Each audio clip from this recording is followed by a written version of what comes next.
2020 was it was on full display today in Baton Rouge, Louisiana. If you missed the news, Jamar Chase would have been a star receiver this year, was a star receiver last year for LSU. He is considered a consensus first-round pick, even if he were to have come back. Well, he's opting out now because of that, in all likelihood. He's gone. He is opting out. Now, what I'm not going to do is waste a whole lot of time here talking about what we already know. We know he's opting out. We know the magic number now is at 32. 32 players that resided on that roster for LSU when they won the national championship, they're gone. Quarterback's gone. Top 2 receivers are gone. 4 offensive linemen gone. A couple of running backs gone. And, of course, you had a bunch of coaches leave, too. That's just offensively. So we already know all that. There's no reason to kind of rehash that. A lot of times what you'll notice, we call it video game syndrome, 90s video game syndrome. If you played like old school Nintendo or Super Nintendo, a lot of times if you ended the game, when you started it the next time, you'd have to start over from scratch. And a lot of times when you debate things, you talk about things, everyone has to start over from scratch the next day. Like we haven't already discussed all this. So we'll get that out of the way. We've already discussed that. My rapid reaction to this was, if you look at it from a very, very macro point of view, it's not stunning. This guy stands to make a lot of money. There's a lot of uncertainty in the minds of a lot of people about this season. And so, he could have left school long before we had ever heard of what COVID was, and it would have been understandable. So I think it is the biggest opt-out. Micah Parsons was big, but it's irrelevant because the Big Ten and Penn State aren't playing, at least for the time being. So this is a really, really big one. Rousseau at Miami was another big one.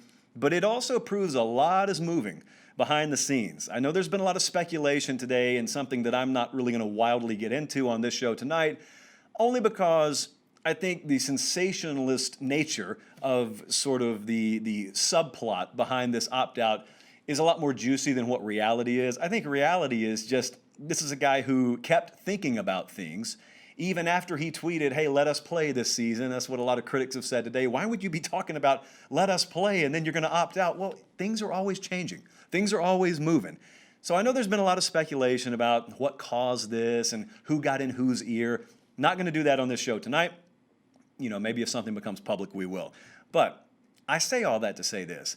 I don't really care anymore about Jamar Chase. All respect in the world to him. This is not a slight to him in the slightest.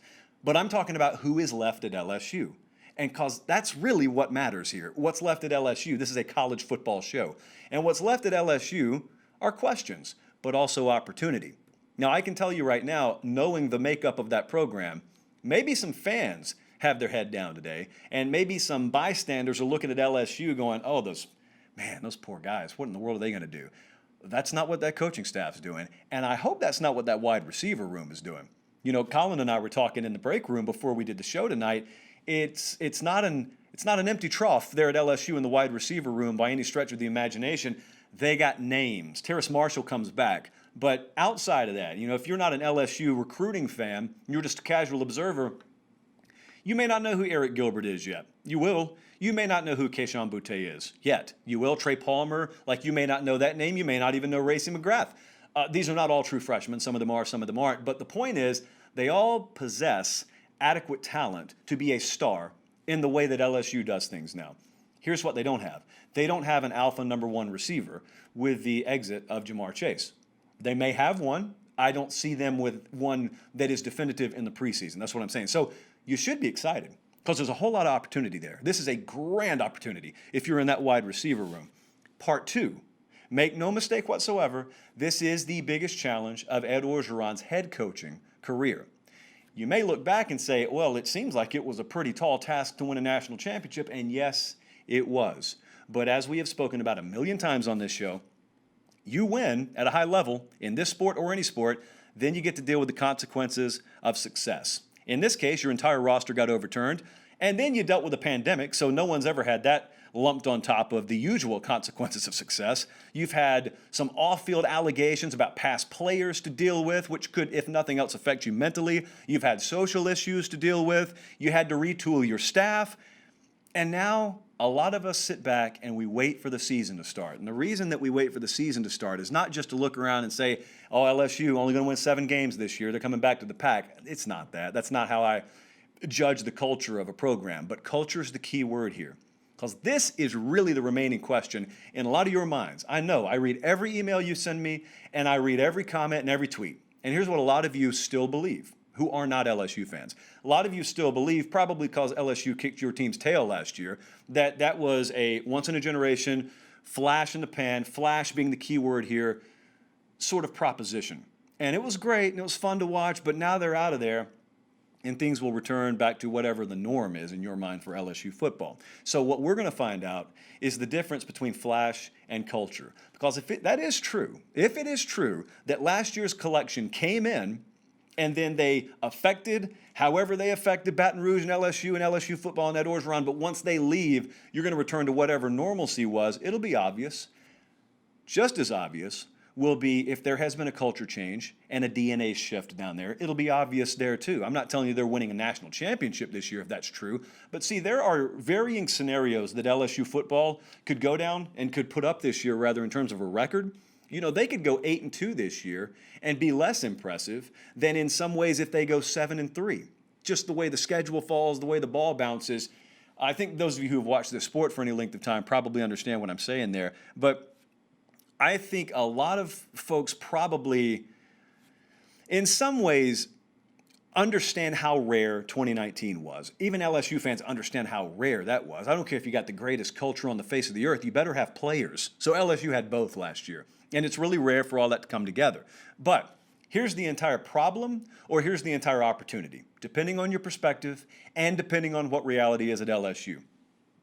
Several coaches have learned this lesson the hard way before. When you come into a place and you overturn a culture and you have not won a championship and you're on the road, you're on the climb, you're on that path to winning a championship, it's not easy to get a collective buy-in, but it is easier when everyone's hungry. And if you watch that program last year, here's what was rare, not just the talent. There have been talented teams before that had 3 losses. They had an ultra-talented team, a loaded roster, and they had guys, no matter if they were going to be the top overall pick in the NFL draft or they were a walk-on, that collectively had the same mentality. It's a coach's dream, and that mentality was, what can I do for LSU? What you find out this year, when you watch them, and it'll be apparent, if you watch them close, it'll be apparent how much of that program still reflects the attitude and the mentality of what can I do for LSU, and how much of that program reflects the mentality of what can LSU do for me. Many a head coach, many a future and current Hall of Fame head coach has seen that creep into their locker room and seep into their culture. Even the greats have struggled from that from time to time. So outside of whatever a win-loss record is going to be for LSU this year, that's the challenge. That's the biggest challenge Ed Orgeron faces, and it seems like nothing is solid. Like the footing, the foundation's not very solid right now for anyone in this sport. Imagine dealing with all the external and then what Ed Orgeron's dealing with too. So that's a big challenge, but I don't think Ed Orgeron's wasting a whole lot of time tonight feeling sorry for himself, so we're not going to either.